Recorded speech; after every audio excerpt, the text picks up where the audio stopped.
Ladies and gentlemen, welcome to Flavor of the Week, brought to you by Banditos, fresh, made daily. In Flavor of the Week, Kyle sits down with one of our local priests over 4 different episodes to sample variations of a favorite food or drink while they discuss the ins and outs of life as a priest. Previously on Flavor of the Week with Monsignor Owen Campion. All of my teachers were Dominican Sisters of St. Cecilia. When I was in high school, my heroes were not athletes and popular entertainers, but they were the priests. Sure. I was all over the country. The bishop came in, we got on the elevator, and he said, by the way, would you like to be editor of the paper? And they were going into radio in a very, very big way. Like as a missionary tactic. Just very zealous about it. Yeah. For example, in Poland, I would write, or in Brazil. I would write for our Sunday Visitor about what I saw. Now, I'd be down there for another purpose, but I would use that opportunity.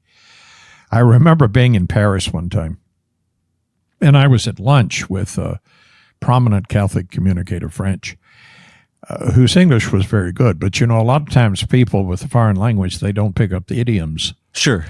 So, so we're sitting at the table at lunch, and we've been talking about Catholic communications and so forth. And I said, well, I'm going to change hats. What I meant was that I'm going to ask you about we'll start an interview for our Sunday Visitor. That was what I meant.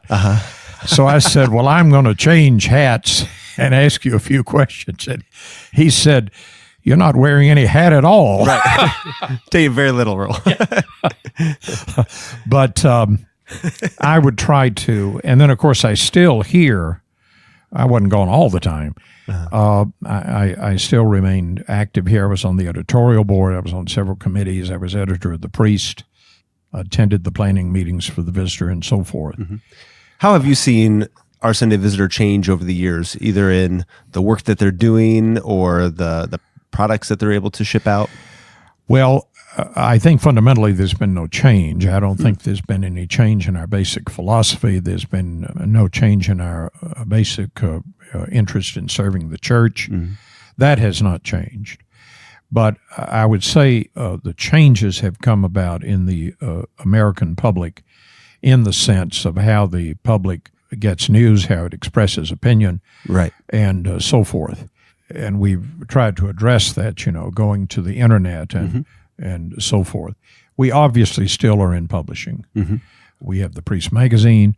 We have the Visitor itself, which is our oldest publication and flagship publication. It's still very much in business. But and we still have books. Sure. But have expanded into other areas very much. One thing that we have strengthened considerably in the last several years is what we call the Institute. Now, the Institute began a long time ago, and it was simply the repository for additional funds that we have not, that we don't need to operate. And from those funds, we have a board that administers all that, and an office here that reviews applications and receives them. And we make gifts to Catholic undertakings in this country, some of which, by the way, have been local. We have given a considerable amount of help to Catholic schools in this area, the University of St. Francis, and various projects of the Fort Wayne South Bend Diocese. Including Redeemer Radio. Yeah. But not only here. I mean, it's not like any foundation. You just don't come in and say, give me a check. Right. But it's, you know, reviewed. It has to be a Catholic enterprise. It has to be endorsed by the church, and so forth and so on. Now, part of our operation here is the envelope division, the offertory solutions division. That came about, I don't know how many years ago, maybe 100 by now. But Father Knoll later, Bishop Knoll later, Archbishop Knoll, who was the founder of our Sunday Visitor. He was a pastor here in Huntington at St. Mary's Church, which is still a very active parish. Well, anyway, Father Noel was highly respected in the community of Huntington, well known, and met and knew Protestant ministers. Mm-hmm. Well, he learned or heard that in their churches, rather than just put a $5 bill in the basket when it came around or whatever, that people would put the donation in an envelope, and the church office then would record the donation. Uh-huh. So he thought, hey, that might work with Catholics.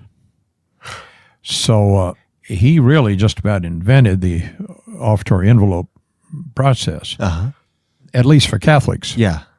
And that, of course, became an enormous undertaking on our part. And now, not only do we just print envelopes, but we have a whole division down there that has people, in other words, Father XYZ in St. ABC Parish and wherever wants to have a drive to build a gym for the school or whatever.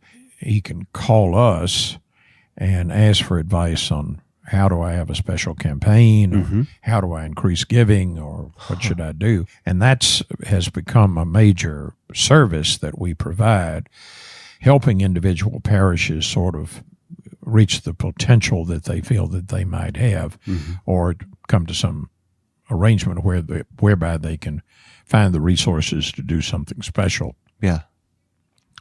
So that's a major part of our operation now. But as I mentioned earlier, that also goes back to Archbishop Noel, right, in his time. That's awesome.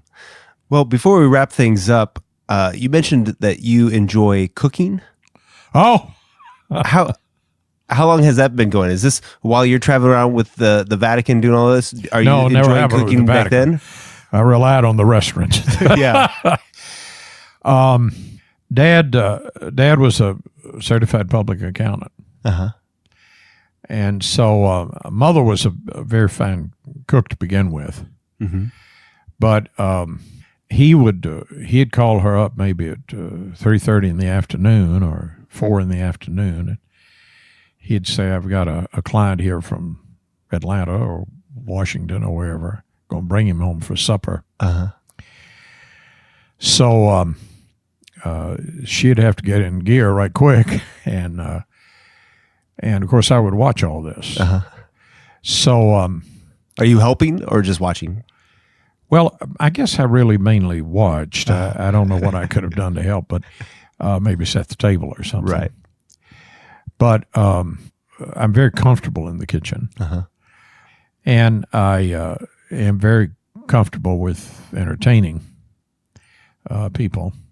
And a lot of recipes that I have go back to her. Sort of spur of the moment, but they turn out very elegant dishes. So yeah. Do you have a favorite?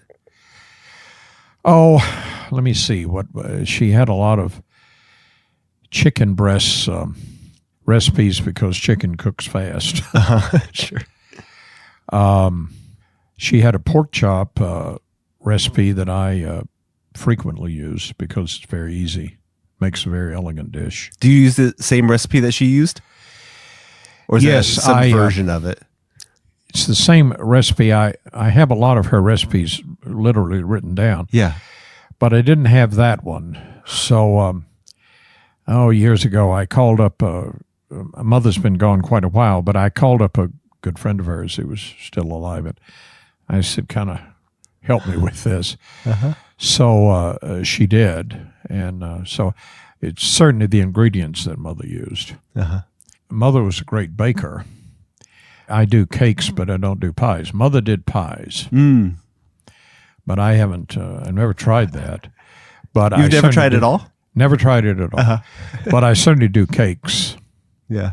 And she would be in a hurry. So she didn't do layer cakes because that's with the frosting and all that business. So she didn't do layer cakes. She was in a hurry. She did a bundt cake in a bundt pan. Okay. And then, of course, she could put it together very, very quickly.